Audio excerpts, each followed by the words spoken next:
Australia reeling after at least 15 people were killed and dozens injured when two gunmen targeted a Hanukkah celebration right there on Bondi Beach in an anti-Semitic terror attack. Senior Foreign Affairs correspondent Greg Palkot live in London with more. Hi, Greg. Hey, Bill. Hey, Dana, sorry. Okay. Yes, the people in Australia, in fact, all around the world, are still in shock from the attack on Sunday. Police now say they expect to bring criminal charges against a surviving gunman in a deadly shooting spree that left 15 dead, aged 10 to 87. Dozens were hospitalized. Several remain in critical condition. A father, 50 years old, and his son, 24, targeted hundreds of people, adults, kids, gathered at a park at Sydney's famous Bondi Beach to mark the first day of Hanukkah. Officials describe it as a terrible act of anti-Semitism, in fact, an act of terrorism against the Jewish community.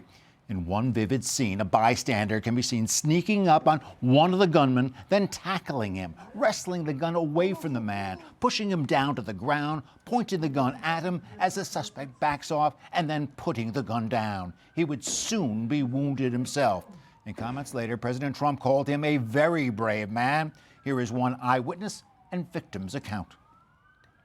I saw at least one gunman firing, looked like a shotgun, firing randomly in all directions. I saw children falling to the floor, so elderly I saw, invalids I saw, people just, it was an absolute bloodbath, blood gushing everywhere. As people today mourn the losses, more is learned about the shooters. The father, who died after being shot by police, was an immigrant who lived in Australia on various visas. The son, who was injured, reportedly was investigated by police a few years ago for his association with members of a Sydney-based cell of the Islamic State, or ISIS terror group. He was not deemed a threat at the time. Dana, Australian Prime Minister Anthony Albanese says he'll introduce new security measures to protect the Jewish population. Critics say he hasn't done enough, and he wants to tighten up already strict gun laws. The 50-year-old gunman had legal possession of 6 firearms. Now all are recovered. Back to you guys. All right, Greg Palkot, thank you. So now, in the wake of the attack in Australia, President Trump with a message of support to Jewish Americans, telling Fox News this yesterday: "We celebrate proudly, be proud of who you are," end quote. The president also saying this at a Christmas reception at the White House last night. And I think today we can first say loudly, we celebrate Hanukkah, because that was such a horrible attack. That was a purely anti-Semitic attack. All right, Paul Mauro, former NYPD inspector, Fox News contributor. And Paul, good morning to you. There's a ton to go over here. Let's start in Australia. I'm reading that the father was from Syria. I'm reading the father is Palestinian. I don't know which is true. I know the father went to Australia in 1998. The son was born there. Right. You heard Greg's reporting. 6 years ago, the son was investigated for links to ISIS, and then that went quiet. He had 6 firearms found at the scene yesterday. You've been watching it since. All right, a couple of things occur to me. First of all, one of the things we have to recognize, Australia doesn't have a First Amendment, all right? And it sounds like a nuance, but it does matter. They don't have anywhere near the constitutional protections we have on speech. Where does that hit the ground? If you're doing intelligence work inside of Australia, you have a lot more freedom to do what you would like to do than you do here in the States. And having been in that position, having done 15 years of counterterrorism, I can tell you that your proscription, the thing that you're always bumping up against when it comes to speech in America, religious and political speech, you can only go so far. It's heavily, heavily lawyered, both at the federal and the state level. Where am I going with this is the following. He was on their radar screen.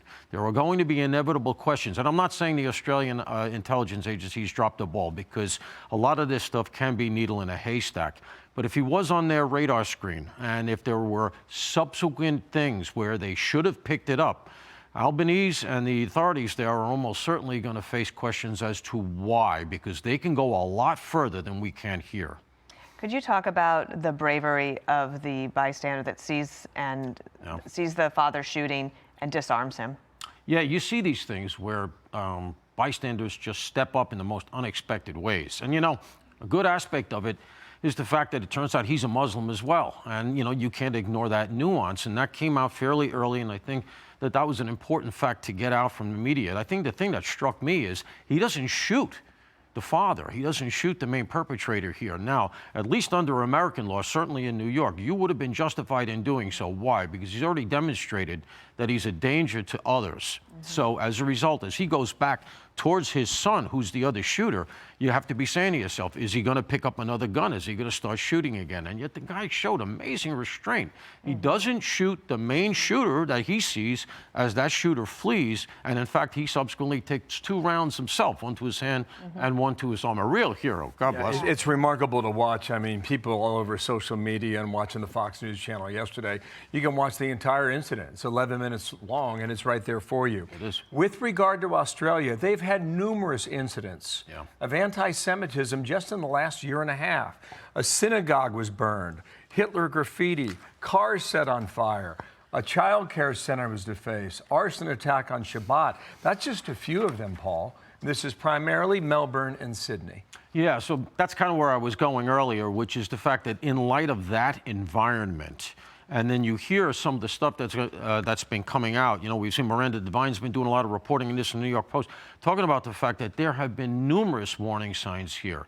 But what is a labor movement government in Australia has been sort of bending the other way to make sure, like, for instance, they put in a liaison against anti-Semitism relatively recently because they were kind of sort of shouted into doing it, but simultaneously they made sure they did the same thing for Islamophobia, despite the fact that there's nowhere near commensurate as many threats and harassment incidents to the Islamic population as to the Jewish population. Now, you don't want to see harassment or threats to any population. I understand that. But you know what? You have to face facts sometime and put in your resources where they should be, and it doesn't look like they did. So one of the things that we'll have next hour, Dan Senor, he'll be on, and he has the Call Me Back podcast. And one of the things he talked about on there today, one of his guests, is that there is intel about a state actor trying to actually physically globalize the Intifada. Iran. So I'm wondering about what the United States can do to help share intelligence and try to get ahead of this, to the extent that we did that. We've done that for a long time,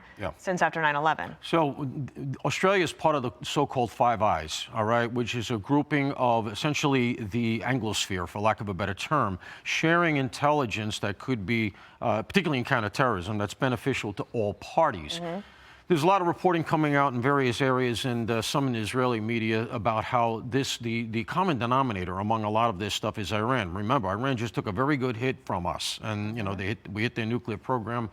They're not ones to take that lying down, so they're going to pull what levers they can. And let's look across the board here. You've had 3 American soldiers killed in Syria. You have 5 Islamists of various varieties trying to drive a vehicle into a Christmas market in Germany. Thank God that was stopped. We have the incident in Australia, and right now you have to say that the Brown incident has to remain on the radar screen until we know otherwise. So when you look across the board and you start to say to yourself, is there a common denominator? We don't know this, but it does look like at the very least there's an anti-Semitism sort of metric blowing through it. And then if you look at, well, who could be inspiring that? Could be Iran. Right. Paul, thank you. All you did this weekend, too. So we got Australia first, and we're going to get to all the other stories coming up momentarily. Thank you, Paul. Thank you. All right, let's move. I'm Steve Ducey. I'm Brian Kilmeade. And I'm Ainsley Earhart. And click here to subscribe to the Fox News YouTube page to catch our hottest interviews and most compelling analysis.